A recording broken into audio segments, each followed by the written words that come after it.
one game away. Blow up. We're playing for something, man. We're playing for something. It's gotta mean something to you. It gotta mean something. Everything you got. Let's finish this. Do it, fellas. Let's go. Let's do it, fellas. Finish 2-3. 1, 2, 3. Finish. Let's go. I used to run away from pain, nothing major. Just a student of the game, now I'm the teacher. Playtime and I'm coming off the bleachers. No offense when I meet ya, I just know how love eats ya. I ain't gon' stick around and make a double feature. This is short film, suck my dick and then I eat ya. Living for the moment, trying to make it last a lifetime. I asked the crystal ball, how long is my lifeline?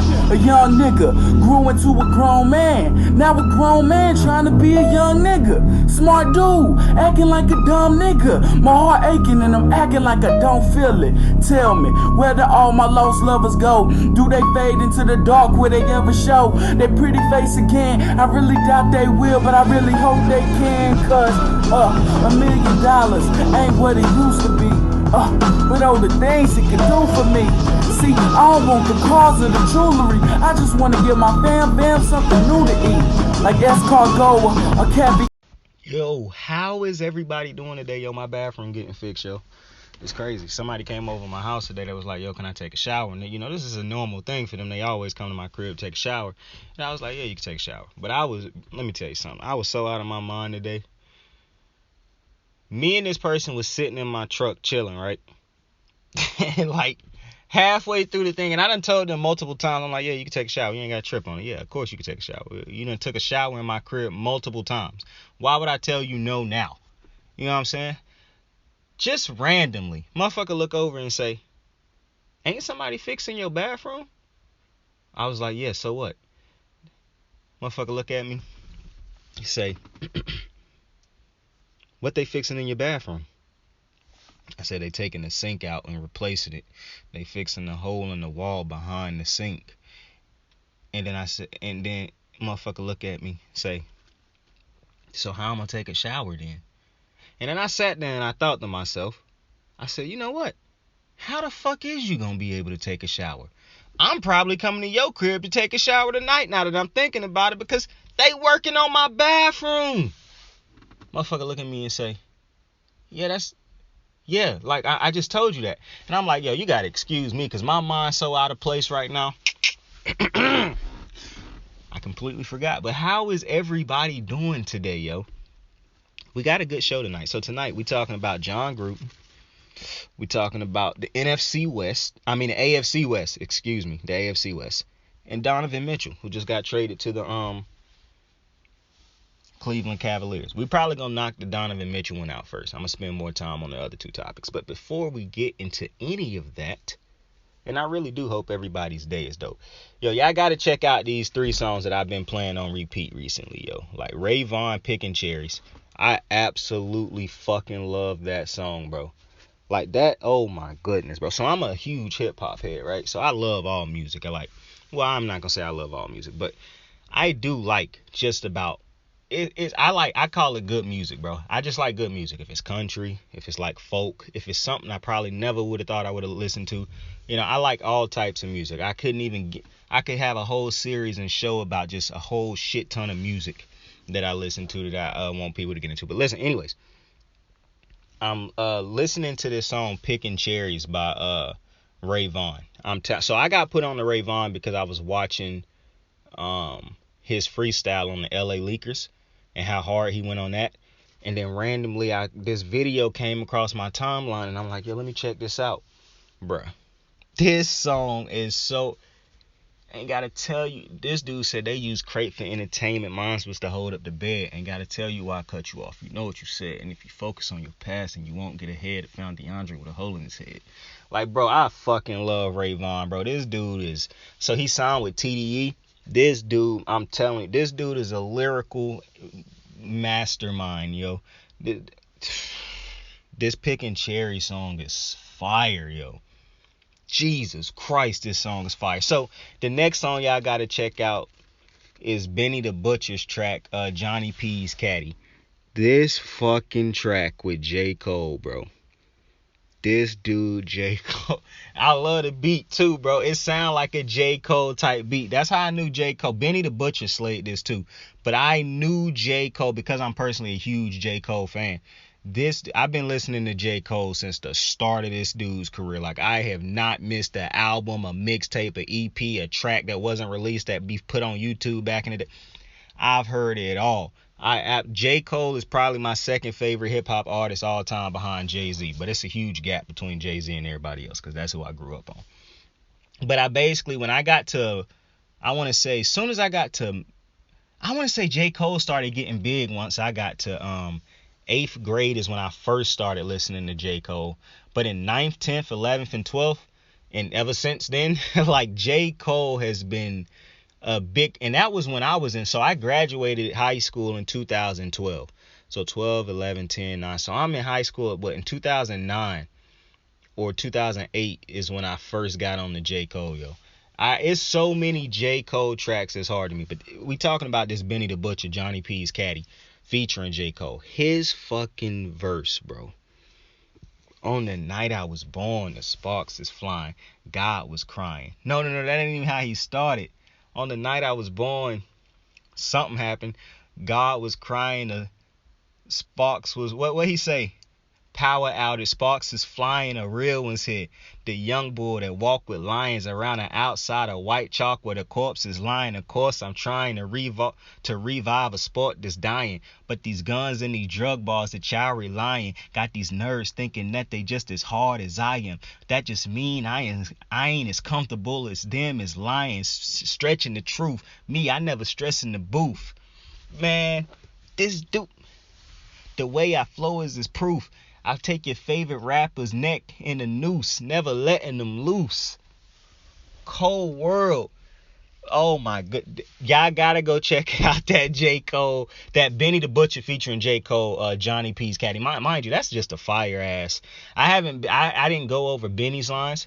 Just let that be a surprise to you, because Benny killed this shit too. The butcher mother.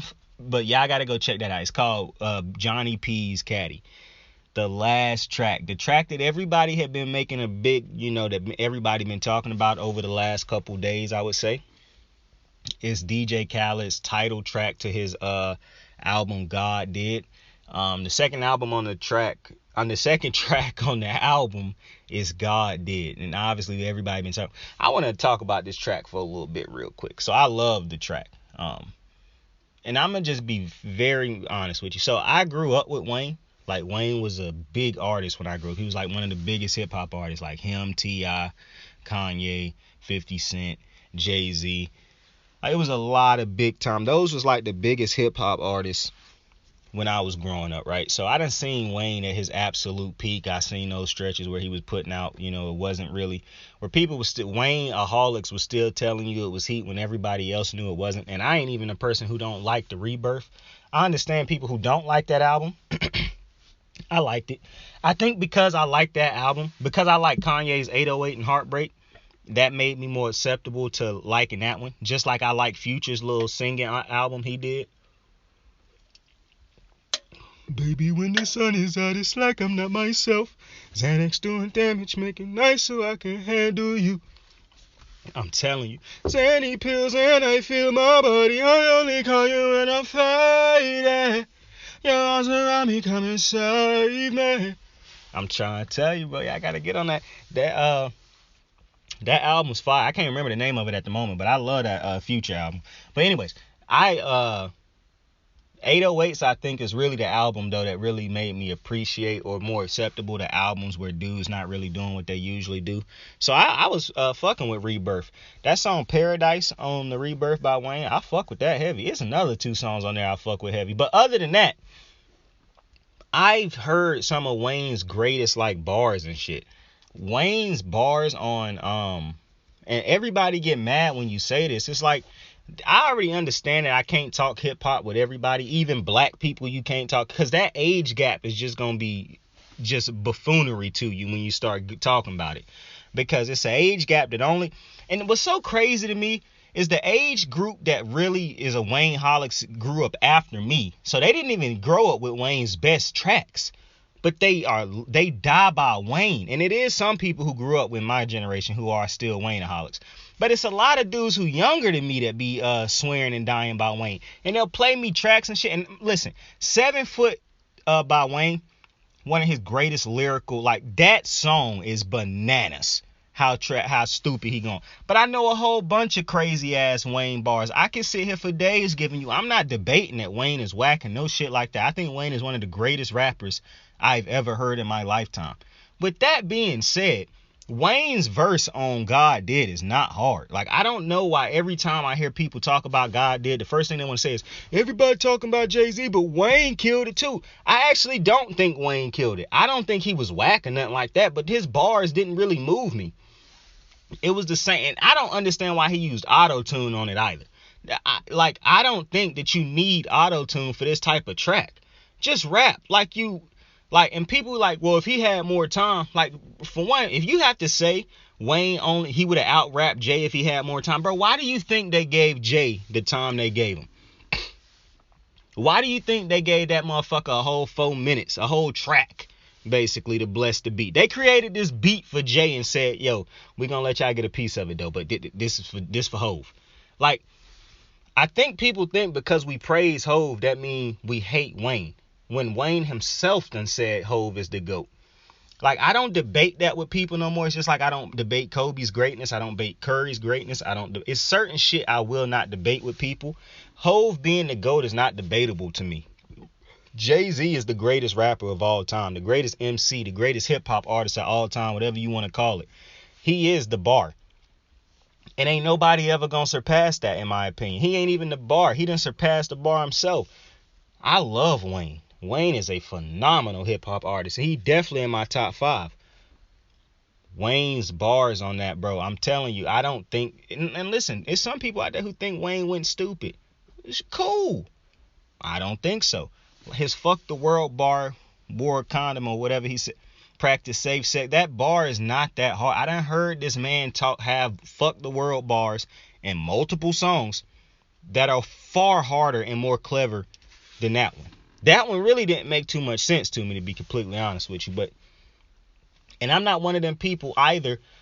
And if you think that I'm somebody who just can't understand Wayne's bars, that's crazy to me, because Wayne is not Wayne, what he do is, I wouldn't even say it's clever wordplay as much as it is funny entendres and shit, or like funny sayings in his songs and shit.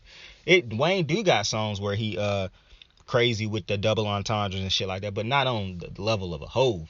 I truly believe and before I even get to Hove's verse, I like Ross's verse more than Wayne's.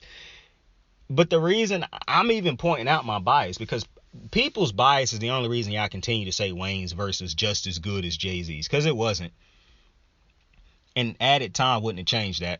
But I'm a huge Rick Ross fan also. As much as I like his verse, I'm not saying it's on Jay-Z's verses level, because the reason I like Ross's verse is his cadence. That, like, the way he can go in and out of his cadence and his flow so effortlessly, I love that about Rick Ross. Now, as much as I like his cadence and his flow and his verse, I done heard this, like, an example is, like, sometimes Ross, it ain't really where he start rapping fast, it's where he just so smoothly going bar for bar. Like, if you ever heard So Sophisticated by Rick Ross, go check that out. That is Rick Ross's first album, Port of Miami, is one of the greatest hip-hop albums I done ever heard, or at least one of my favorite hip-hop albums I done ever heard. That album had no misses on it, in my opinion. His track with Webby, called Miracle, man, say, I think I'm Biggie, I'm bumping Juicy with several, what he say, I can't even remember the crazy ass bars he had on that, but that his bars in that was crazy too. And that's a track you probably never even heard, because you probably don't listen to Webby. But what's the other track? We get into this one. Because I could go down what Ross's tracks for days, but Ross got so many bangers. But as much as I like this, and let me tell you how I put time in it. Better listen when I tell you how I put time in it. Best believe me, God did. I like Ross's flow. Mind you, I love Khaled, how he start this off. It breaks my heart. They believe in us. And people laugh at Khaled, but I do love the bar where he say, you either win with us or you watch us win. God, that. But that bar, that's such a mature bar. Because, most of the time it's, if you ain't winning with us, then fuck you, you against us. Khaled just like, nah, if you not winning with us, then you just gonna watch us win. We got no hate for you. We ain't trying to be your enemy or nothing like that. You just gonna watch us win. Cool. I fuck with that. But to get to the main part of the track, I mean, this guy Hov, man. One of the reasons I think that Wayne superholics think that his verse is anywhere near as good as Hov's, and I'm not being a dickhead or a jackass when I say this. You just don't understand everything Hov talking about. That man said Emery did 10. We went back and got what the interest. Well, I don't have the bars sitting in front of me right now. Eventually, I'm gonna know all of them just off the top of my dome. But like all the different type of, like the way Hov started his verse, like ain't counting alone, but look at it now, Hov did. Like, come on, bro. That should tell you how this shit finna go. The fact that as soon as it's, I know God did, Hov did, like, I already knew what was about to happen. One of the reasons Hov shit so hard, too, is because everything he's saying in his bars is the truth. I turned cocaine into champagne. That's a fact. He really... And I think one of the reasons... I was listening to somebody talk about this the other day, my cousin. Because her son listened to a lot of these ridiculous rappers who she don't really like him listening to because she don't like the shit that they be talking about. I ain't gonna lie, he listened to a lot of them disrespectful rappers. To me, it'd be funny listening to them motherfuckers, but they just be talking crazy about killing each other's ops and shit. It's absolutely wild. But they talk about actually doing drugs, killing people and shit. Back in the day, bro, they wasn't talking about the drugs they did, bro. They was talking about the drugs they sold. Like, it's so crazy listening to rappers now versus what I was listening to back in the day. And what's so crazy is you don't even have to be I think some of these rappers are like, they don't have the ability to be legitimate. Like, they don't have the creativity to be great or the bars to be great. Because look at Kanye. Kanye is not one of the greatest lyrical rappers of all time. But Kanye done surpassed rap. I call Kanye just a straight up musician, just an artist. Like, I don't even label him into a category sometimes because of how great it's because of My Beautiful Dark Twisted Fantasy, bro. That shit is just a legendary album, especially Runaway. That is that Runaway, like the greatest song I've ever heard in my life, bro. But to me, look at Kanye. He don't talk about being a thug and shooting people. Obviously, he done probably made references like lines like that before, but that's not how he became big. People call him the backpack rapper. Kanye, but I don't think a lot of rappers could do what Kanye do. And I don't think a lot of rappers can do what Jay-Z do, where he can rap about the shit that he went through and he had to do growing up in a way that's more clever than how some of these rappers rap today, in my opinion. That's all I'm gonna say. But to me, like I said, one of the biggest reasons I don't think people fucking with that whole verse the way they should is because you're not a mature enough hip-hop fan. As soon as you get, some people say you're not rich enough to like Jay-Z's things, but I don't think that's true because I'm not rich, nowhere near it. I understand everything that Jay-Z was saying in those bars, and I was just absolutely blown away, just like I am every time I listen to the bars from Jay-Z, like he did on What's Free, like he did on Drug Dealers Anonymous, like he did on his own tracks. Like, to me, and I saw somebody tweet like, Hov been doing this for years. Like, he done told us time and time again he the GOAT, like basically done proving it. How are we still shocked by it? And to me, it's just like what Hov said. Bruh, the way life going, we didn't even expect to be alive. Gotta be crazy to we surprised. Yeah, it's gotta be crazy to us because they surprised by it. Like, to me, Jay-Z's, and I done listened to this shit every day since the track done came out. Like, To me, the beat and they should have just gave the whole. You know what I actually wanted? I'm not even gonna say that. People gonna get hella mad if I say that. I saw a tweet yesterday that was like, dudes, two dudes was talking about how dudes take females lingo or whatever. And I agree with the dude who said most dudes are not addicted to taking female lingo. I do agree with that. There's the only thing that I do, it's a stipulation. Hella. Somebody told me that shit was from San Francisco or from the Bay. I've never been to the Bay in my life, so I would never know if that actually was something that came from the Bay. But I don't think people realize it's a lot of people who live in a lot of different areas, so they bring lingo where they come from, where they live, and things like that. So I don't really give a fuck where lingo get originated from, but that's neither here nor there. The female term that I actually did hear from a female, the new female term I keep hearing women say, that I keep hearing women say lately is period. I've been hearing them say that shit a lot lately. But the one thing that I do think I say a lot that I got from, I actually got this shit from my ex now that I'm thinking about it, because she was like the first person who I heard say this shit like regularly, is hella. I like that word. I really do like hella. And I be thinking about it sometimes when I'm saying it. I'm like, yo, that's such a fucking stupid term, but I fuck with it. I really do. But, yo, we're going to eventually talk about God Did again, because I got so much to say about Jay-Z's verse, bro. To me, that verse was just how he ended it. Next time you talk about the GOAT, you donkeys know this. Sorry, that's my passion talking. Sometimes I feel like Farrakhan speaking to Mike Wallace. I think that y'all should keep quiet. It breaks my heart. Thank God in a sound. Yeah, bro, I'm telling you, bro, that just... God, if you forgive me for what the stove did. How many billionaires can come from Hove crib? Boy, I'm telling you, man, this we at the cap table with the split sis. Not that cap table, boy, we lit this.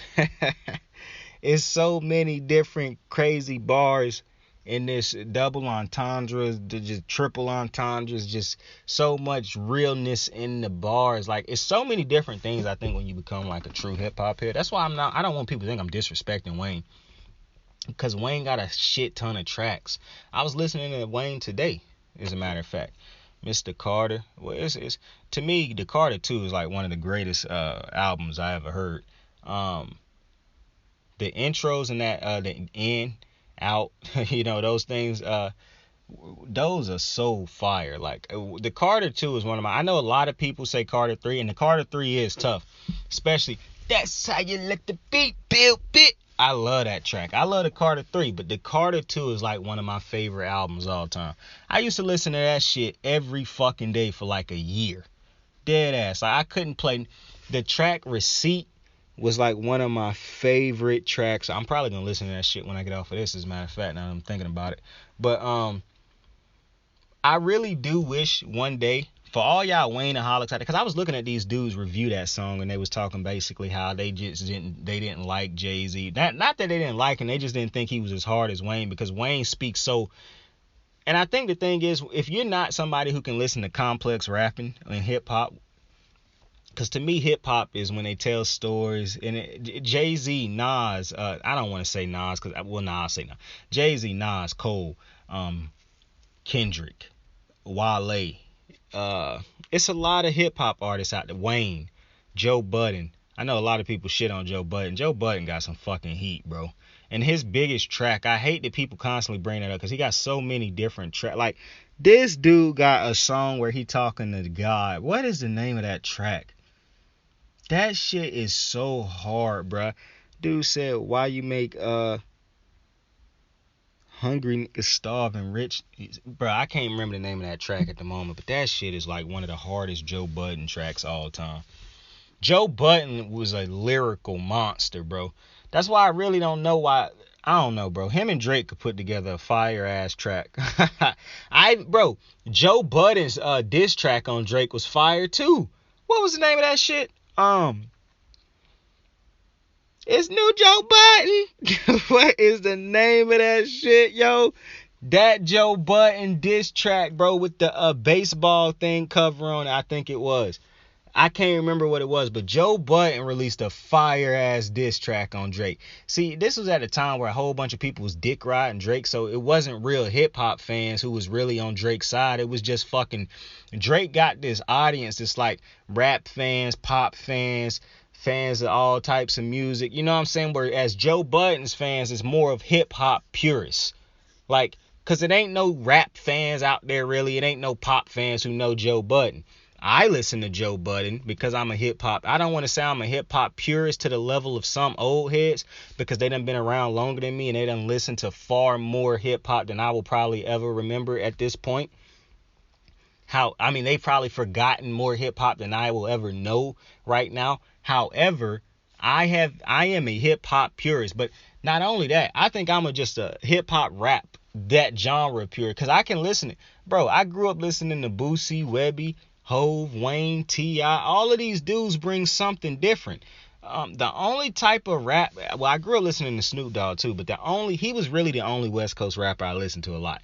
I know Tupac and Game are technically West Coast rappers, but growing up for me, I know Pac had his West Coast influence type tracks, but come on, man. Pac and Game rapped like he from New York, and Pac was from New York. That's why he rapped like he was from New York. So, I wasn't really a Biggie fan. I got Biggie tracks that I fuck with real hard. Never was really a Biggie fan. I'm not going to lie to you. Never really was big on Biggie. I'm not dissing him or nothing like that. Biggie wasn't for me. I guess it really was true that you had to be Biggie or Pac and Hove or Nas. Because I was always Hove and I was always Pac. I don't even know how people think Biggie's catalog is anywhere near as good as Pac's, but that's a conversation for another day. But that really just popped up in my... Because I can name some pop bangers off the top of my head, that I don't think Biggie's tracks is touching. Because I got a track by Biggie where he got Bob Marley on it. And I know he did this song before, but when they redid it with this one, it sound better. But I don't think that Biggie's toughest tracks is touching Pac's toughest tracks. Bro, Hit 'Em Up is harder than everything. I don't want to do this, but I'm big with Biggie and Pac got that track running.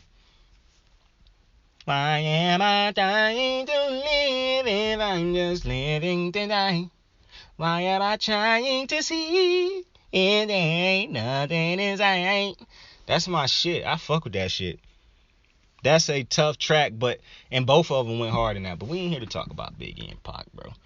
I'm just saying, I think at some point in time, once you become a more sophisticated listener of hip-hop and whatnot, you'll start to understand why people see Jay-Z as the GOAT. And I think you'll go back to this verse.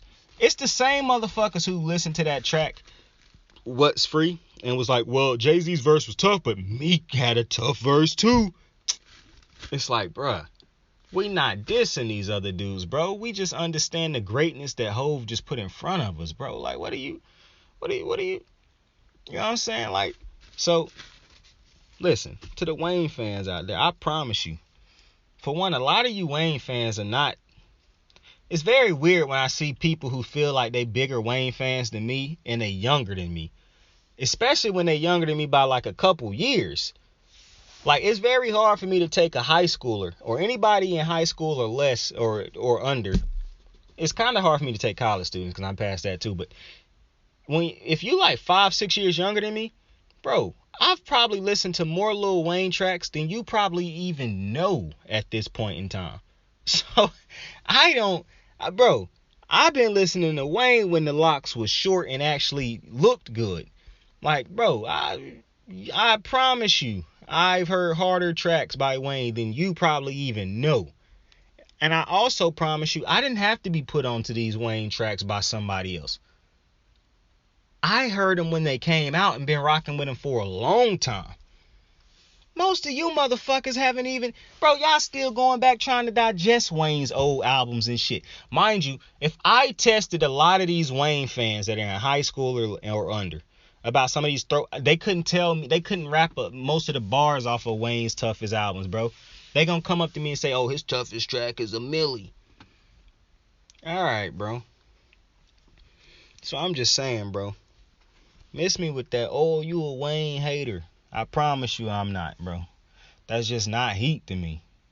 It's not whack either. It's just not the heat that everybody keep trying to make it out to be just because y'all mad everybody like Hove's verse. Very weird activity. However, it's time to get into the show. Well, I mean, we've been into the show, to be honest with you. We just didn't start off talking about sports, but we about to get into the sports part of the show. So real quick, I want to talk about Donovan Mitchell. We pushing fentanyl. This shit is all legitimate. So Donovan Mitchell has been traded from the Utah Jazz. Yo, Donovan Mitchell got traded from the Utah Jazz to the Cleveland Cavaliers. Going from Utah to Cleveland is a hell of a thing. But when you're rich, I guess it ain't going to matter too much because at least you get to be in the nice parts of the towns. However, what I want to say is this. That Rudy Gobert got to be the stupidest fucking trade I have ever seen to this point in my life. Maybe the Pau Gasol one, because I think they traded Kwame Brown for him. But, bro, how the fuck do you get that much back for Rudy Gobert? And you get just that much back from Donovan. I guess you did get Sexton in return too, but I think they're going to flip him. Danny Ainge so obsessed with all these draft picks, bro. I couldn't be an owner that had Danny Ainge pulling the shit that he just pulled.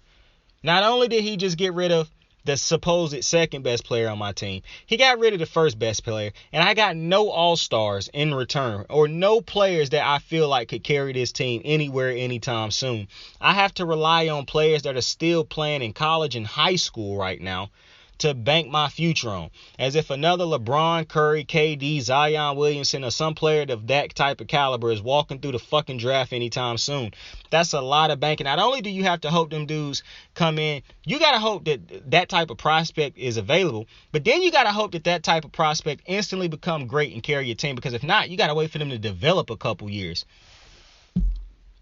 What the fuck? Like, to me, I get it, bro. Danny Ainge love these fucking draft picks, but I just think this is a crazy. And you know what's crazy? Some fucking fans like this type of shit. Like, some fans actually enjoy teams doing this type of dumb shit. And to me, I think it's dumb because it's hard to get a Donovan Mitchell, bro. It's very hard. And with everything that Utah fans can say he lack, I can point out things he got that other players don't have that is hard to find in other players. Mind you, you can develop those things that he was not that great at. Steph Curry was not a good defender, or even as good as he is now, at all times in his career. He worked on that. Like, to me, I get the Rudy Gobert trade. I don't know how you fleeced Minnesota on that trade. With what they gave up, they should have just gave up the whole fucking cupboard to get him and Mitchell at this point. But I don't understand getting rid of Mitchell. I really don't, man. And this is why I say I hate it when fans bitch about players trying to go to, like, make their way to better situations, because the teams do shit like this. I mean, what was the absolute what was the I don't. Danny Ainge and these draft picks, bro. I'm trying to tell you. So what's going to happen when these picks don't develop and he get fired and now you're searching for another? Like, what happens? Like, are we hoping that what happened in Boston happened in Utah, where he put together a great team and then get fired and then they go to a finals after he get fired? Like, what are we doing? I understand you want picks, but I mean, damn, can I have a great player? Like, you would have still had a great player. And you probably could have dealt pieces around Donovan Mitchell. But hey, it is what it is. Donovan Mitchell is now in Cleveland with Mobley and Darius Garland. I think it'll be a good team. Mobley's a great defender. I think it'll be a good team, but I'm not too sure on how great defensively this team gonna be quite yet. But I do think they'll be able to make the playoffs in the Eastern Conference. They could even make some noise. I don't think they're as good as Milwaukee. I think they're better than Miami. I think they could be better than Miami. After what I saw Bam do in the playoffs against the fucking who they play against the Celtics, bro. Bam got to re-earn that type trust, bro. That was wild what I just saw. This dude couldn't score. He was of no use to Miami, basically. And if Jimmy Butler is still the only legitimate scoring option for Miami, bro, Cleveland got probably it's another dude on this team that I'm not thinking about him right now. I cannot remember. It's not that I'm not thinking about him. I can't remember his name. I know Sexton is the dude who got traded, but I think it's another player on this team. You got Garland, Mobley, Mitch. It's somebody else on this fucking team that I'm not thinking about. But either way, I do think Cleveland's going to be a better team this year. Oh, they got Jared Allen on this fucking team. Jared Allen to me is better than Rudy Gobert, man. I'm telling you, shout out to this dude, bro. I don't know how this dude done did it.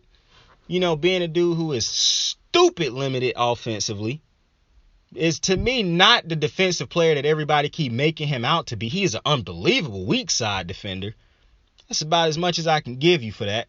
If you don't believe me, just go watch the tapes. So, you know, he had a season where he was a great defender under the... I don't know how Rudy done. Listen, I shout out to Rudy. I'm happy that he made this generational wealth contract. These teams is trading for him. Like, I don't get it.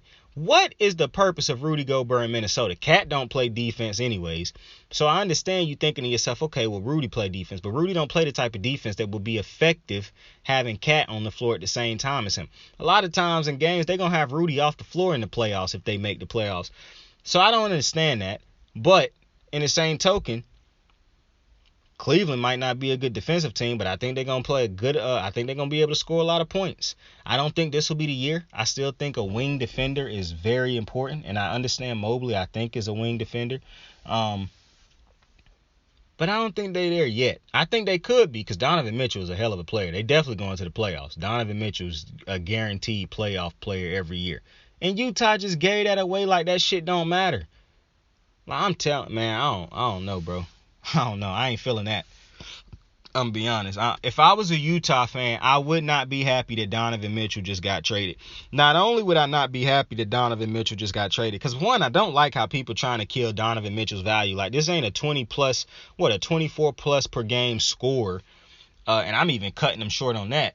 A perennial great player in the playoffs and keep getting his team to the playoffs. Like, to me, the difference in sometimes being great is an organization believing in a Luka Doncic the way they do, even though they clearly see his flaws, and an organization being smart enough to believe or dumb enough to not believe in a player like Donovan Mitchell. Like, I just don't understand it, bro. I really don't. But that's enough basketball talk. The football season is underway. Well, it's about to happen in a couple days. So let's talk about, we're going to get to the AFC West in a second, but first I want to talk about John Gruden. So, John Gruden was talking about how, he think he deserves a second chance and, this and that.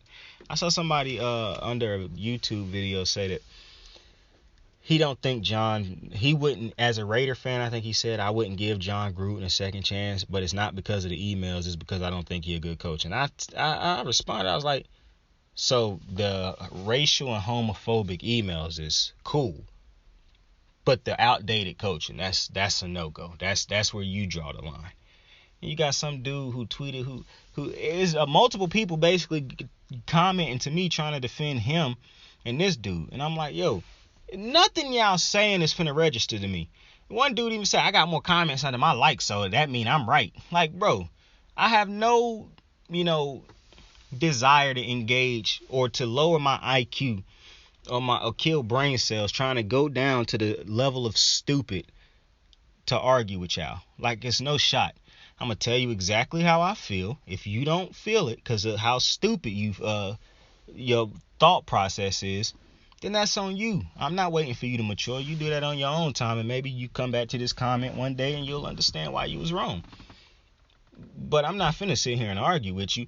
I even told the dude, like, bro, y'all defending somebody and this one thing that I always like is when white people tell me, well, I didn't think it was really that racist what he said, or I didn't see the racial slur in what he said. One dude even told me, he was like, I didn't see the racial slur. He didn't say the N-word, and I didn't think him talking about dude's lips was racist. Listen, do I sit down and tell white people what's racist and offensive to them? Do you sit down and tell Jews what they should be offended by? Do you tell Chinese and Asians and Koreans what they should be offended by? Latinos, Hispanics, Hondurans, Dominicans, what they should be offended by? But how is it that every time black people are offended, African American people are offended, we get told what we should feel like is and isn't racist? Because your white ass don't think it's offensive or racist. And I got a real problem with that. But that's a subject for a different day. John Gruden talking about, do he deserve a second chance?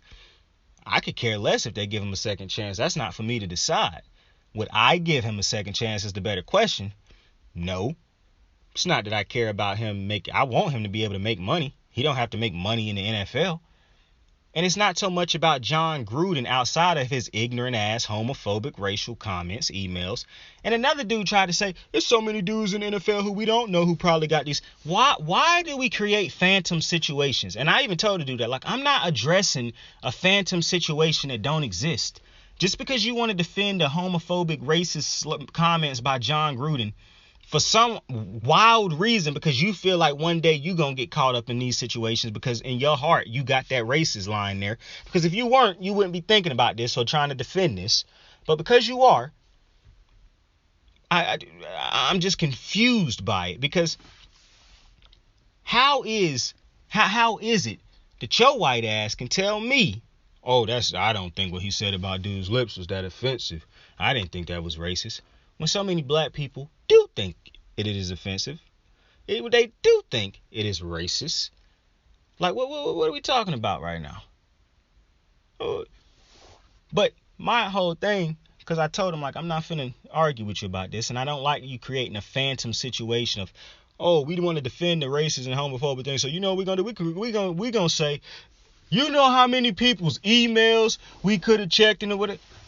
Well, for one, I don't believe you could have checked a ton of emails from players nowadays because I don't think most players are like that. I'm pretty sure there's a couple players that you could have found like that, but the great majority ain't going to be a bunch of fucking racist.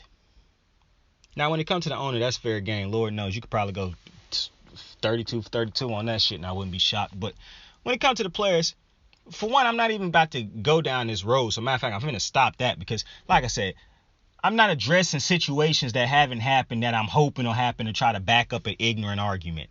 That's definitely not what I'm finna do. On top of that, like I said, I find it very funny that white people continue to tell black people what to be offended by and what is and is not racist to them. And so that's how I should feel. Because to them, wasn't that racist. Or it wasn't racist. Like, what are you talking about right now?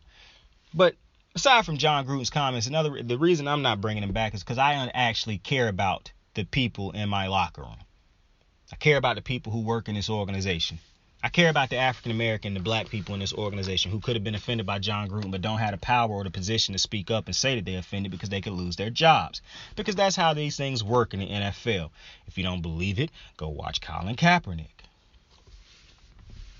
I understand as the owner of a corporation or somebody that's over others who has people working for him that might be bisexual, gay, transgender.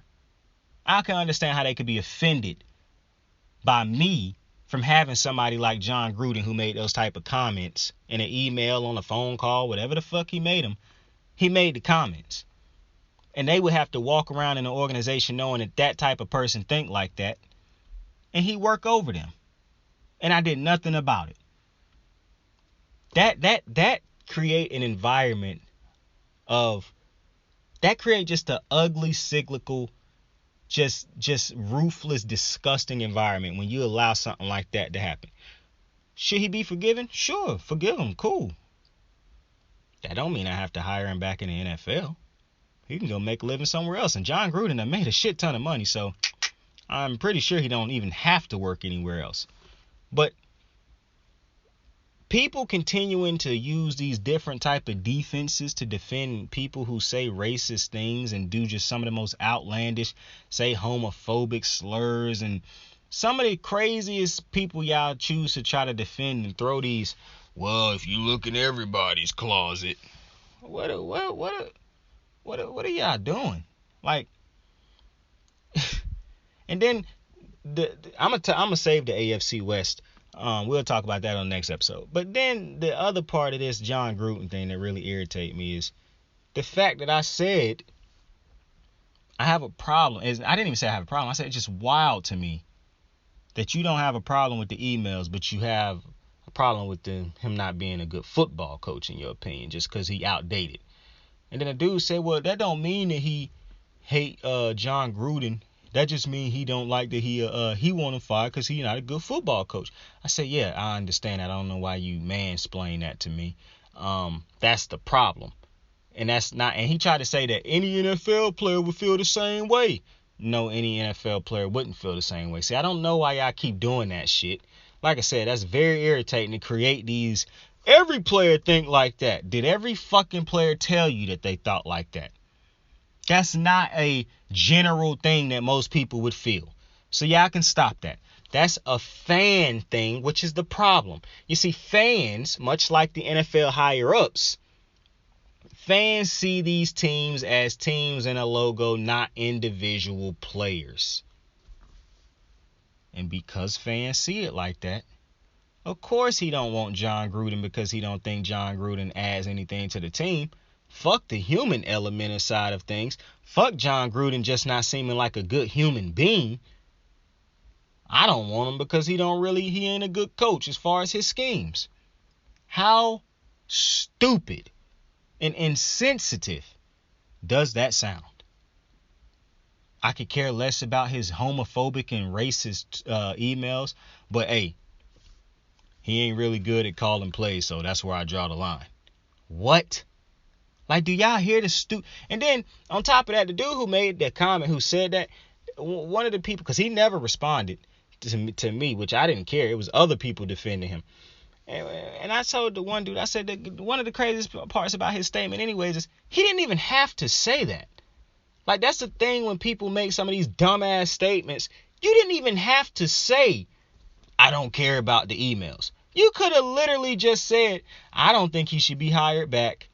And I don't like the way his coaching style anyways. You know what I'm saying?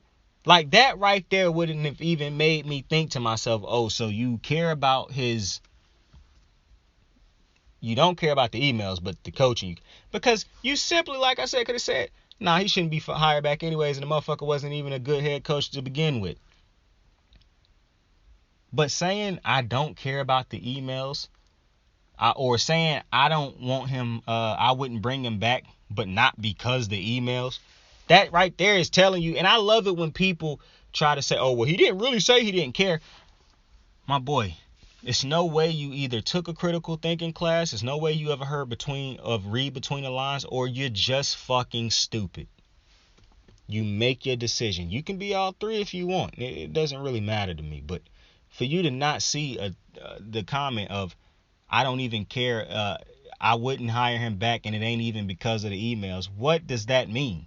But then he go on to tell you why exactly he wouldn't have hired him back. What are we doing right now? So fans are obviously twisted individuals. I've been telling y'all about this since I got on this thing. I'll be telling y'all about this thing till I get off of this thing. I'll be telling y'all about this thing till I blow up. I'll be telling y'all about this thing long after I blow up. Fans need to change.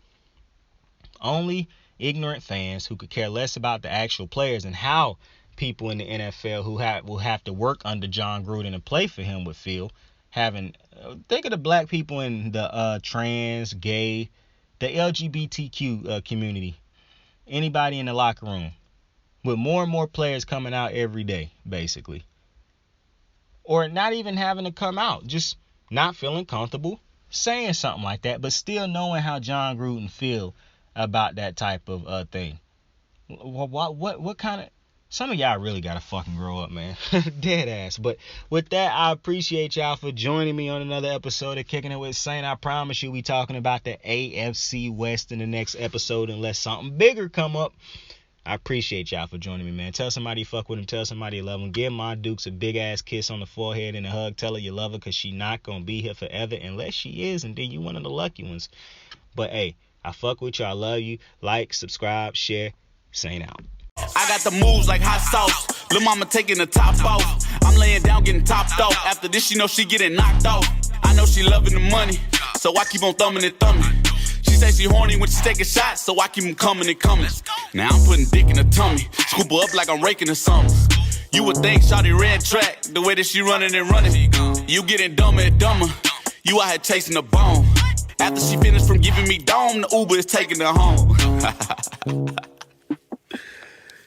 Tight.